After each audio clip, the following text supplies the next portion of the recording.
Johnson. I'm the Vice President of Visuals and Immersive Experiences at National Geographic. So you're here at the International Festival. Yes. And you obviously opened up for a presentation with us. So perhaps you'd like to tell us what your position was, or what your presentation... What my presentation was about? Yeah. Well, I guess my job title is quite a mouthful, right? Visuals and Immersive Experiences. It's not really, most people ask me what that actually means. So I oversee photography, video, podcasts, and what we call immersive experiences. So augmented reality, virtual reality at National Geographic. And I guess in my opening presentation, I really just spoke about, I guess, sort of the expansion of visual storytelling, you know, and the work that we're doing at National Geographic, and really the resilience that I've seen in our photographers and in photographers writ large over the last 2 years as we've all somehow muddled through this global pandemic. Yeah. So being here at Xposure, this is an important year for you guys to be here with your summit. So Is it? Yes, I guess so. So my colleague, Kathy Moran, who was a longtime photo editor at National Geographic, she was there for 40 years and just retired. That was a 40 with a 40.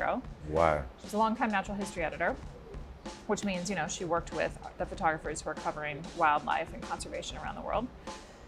And she had proposed assignment a couple of years ago that we do a conservation summit here on oceans. And so, as I was just saying, it's not very often that we get to have David Duboulet and Jennifer Hayes, Brian Scarry, Laurent Balesta all in the same room together. So quite a treat, you know. David Duboulet is, I mean, all of them really are amongst the best. Yeah, so these at what they do. Yeah, these are all your top photographers. Yes, for sure. Top underwater photographers. It's obviously something National Geographic is known for, and these guys are the best. I mean, Duboulet's been working for 51 years for the magazine. Yeah, for National Geographic. Yeah. What sometimes I think people forget, or maybe don't put up there as kind of the primary thing they associate with National Geographic, is that we've also been really synonymous with innovation, especially when it comes to innovation and technology around the visual medium. So we took the first, you know, we published pictures in our magazine in the early 1900s when that was sort of looked at as maybe not the thing, not the intellectual thing to do. Is that right? Yeah. Back then, yeah. And we, you know, created technology that allowed us to take the first flash photography of wildlife, you know, the first sort of camera traps, have you. We created the technology to make the first underwater color photography. There were just all these firsts, like right up until we did the first 360 video from the International Space Station not too long ago. So I think that, you know, as I think about kind of my role, it's about how do we both preserve kind of that power of what visuals do for National Geographic as we move forward, while also kind of taking all the opportunity we can to use new technology to really take these stories to people, right? I mean, technology has done a lot to not just offer new ways to make photographs, but also, of course, to distribute them. You know, our Instagram feed has 205, well, I don't know, last time I checked, it had 205 million followers.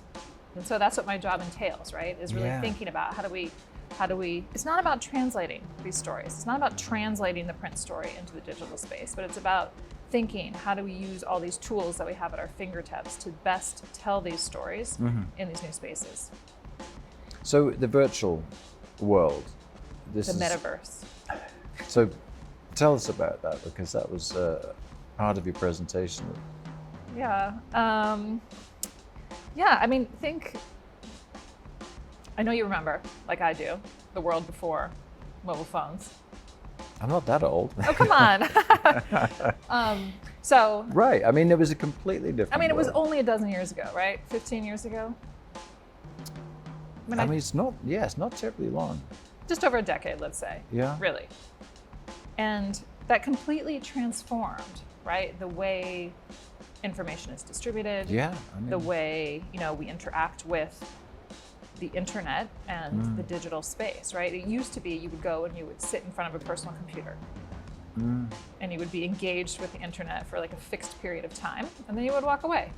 And you'd go back I guess it was like you used to be engaged with a phone that was on the wall, and then you would leave it alone. Yeah. Yeah. It wasn't connected to you. You weren't sort of interfacing with it continuously throughout your day, right? Yeah.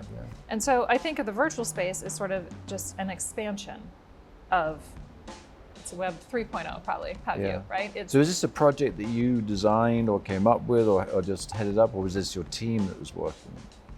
In terms of moving into the virtual space? Yeah, how does that come? Is that something you come up with at work and say, hey, well, let's go here? Or?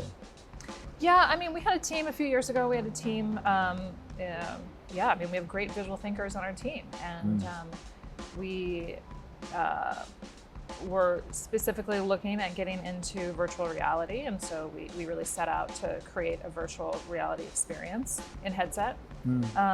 And we sent a team of filmmakers and audio producers down the Okavango Delta with one of our scientists, Dr. Stephen Boyes, on an 18-day journey. And they filmed 360 video and 360 audio as well, and came back and put together a 4-part virtual reality experience that you can experience in headset that puts you face-to-face with the elephants, face-to-face with the lions. You know, these are experiences that you and I, well, maybe you've had them, but I have not had them, and probably will never have the opportunity to be face-to-face with the lion.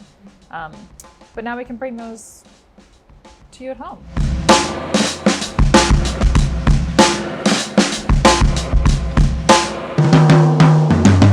You know, like I said, I'm really, part of my job is for us to think about how we move our storytelling into the digital and virtual spaces, or expand it there, right?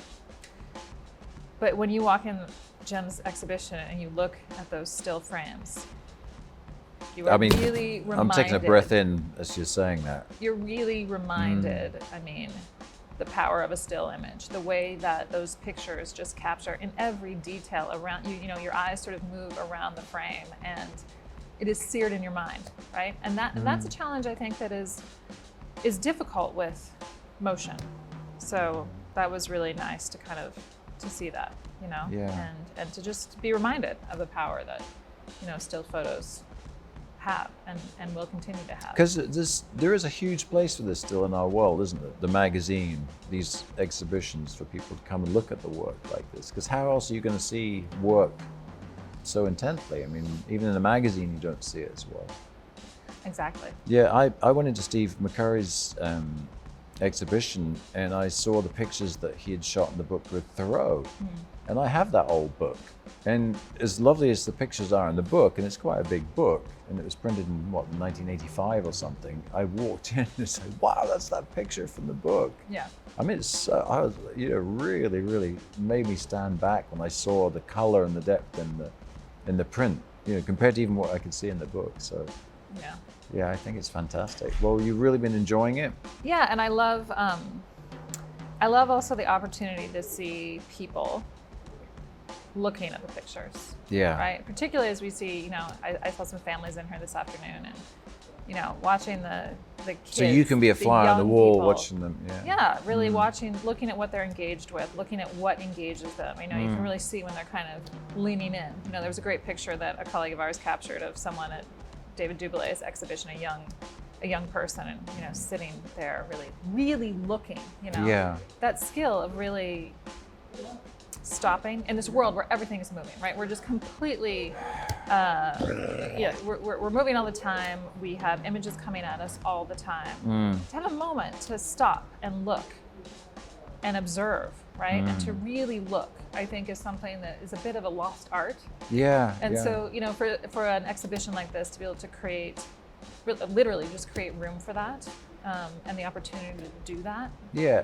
It's pretty crucial. It's special, isn't it? Yeah. Yeah. And I don't mean this I hope this doesn't sound wrong, but are you sort of looking at some of the younger talent in here, thinking about them and whether they might be a fit for you down the road, or? Yes, I mean, is that an option for you to kind of get a chance to, I hope that doesn't sound like you're doing something not, I guess it's okay, right? That's your job, No, I mean, I think that's where we are always looking for new talent, right? And part of my talk the other day was about, just that, that we are really looking to expand our contributors. And, National Geographic covers the world. It's a global, it's National Geographic, but it really, truly is a global publication. And, we tell stories from all over the world. And, I think our storytelling is better when we have storytellers who reflect that and who bring really a diversity of lived experiences and viewpoints and perspectives to the pages of our magazine or into our digital spaces. So we're always looking for talent, whether on Instagram or when we come to festivals or in schools or at classes we teach. There's talent out there everywhere, So have you, I'm not going to have you say it. And that's a wrap. You're not getting out that easy. This is awesome. Thank you. Yeah, of course. This is so good. Are we good? Enjoy your trip. Come back in the fall.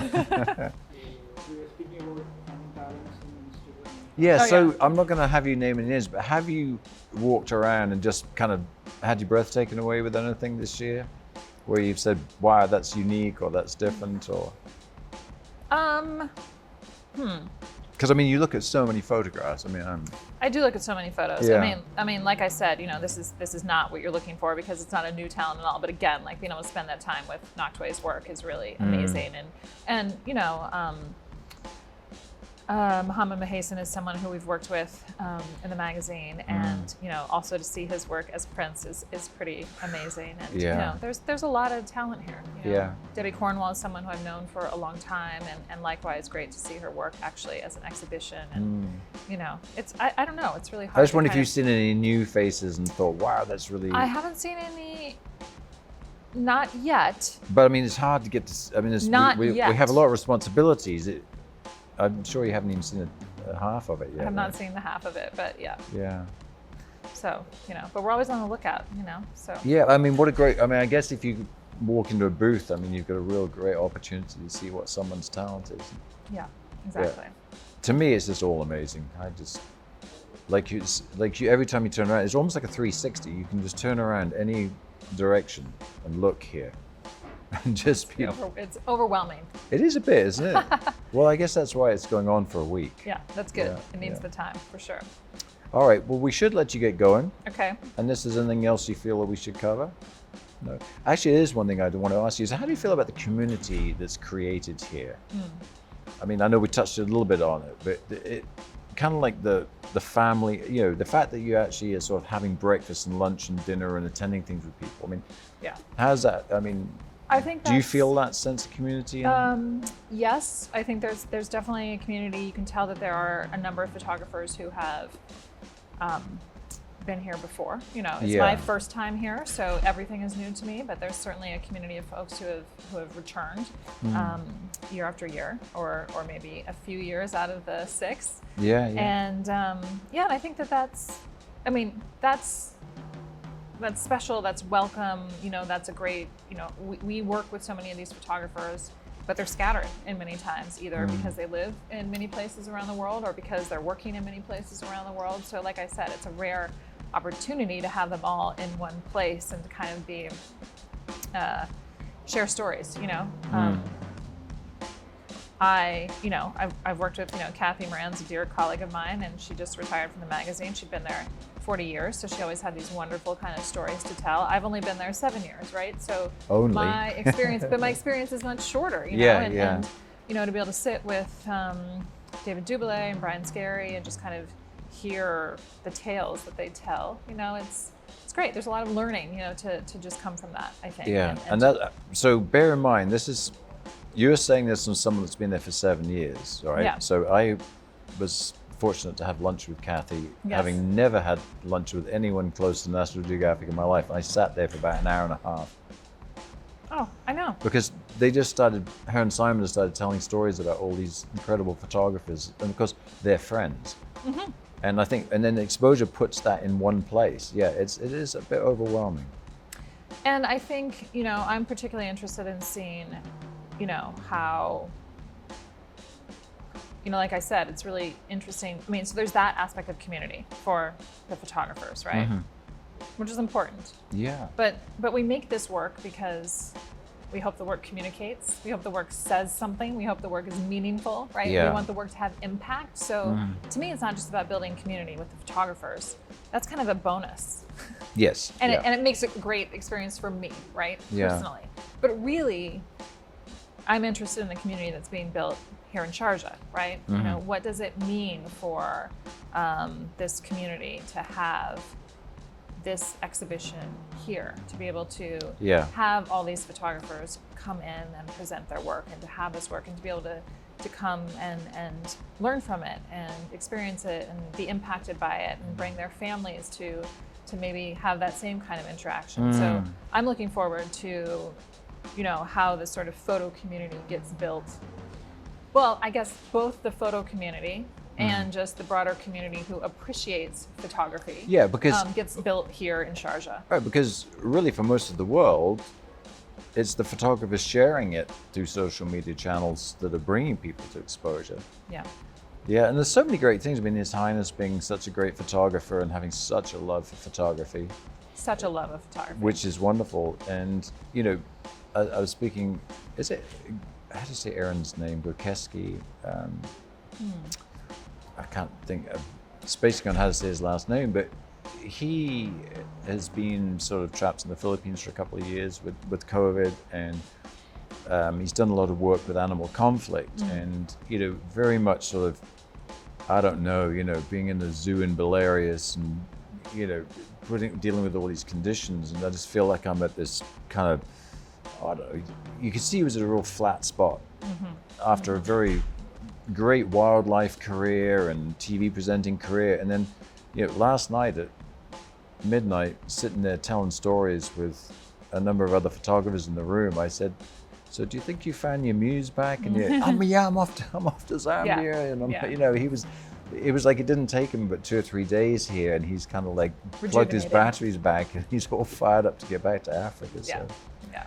Well, thank you, Whitney, for coming in and having a chat and letting us get a little bit into your life, because I know you don't come all the time. And I hope to be back. Oh, you have to be now. Thank you. Thank you.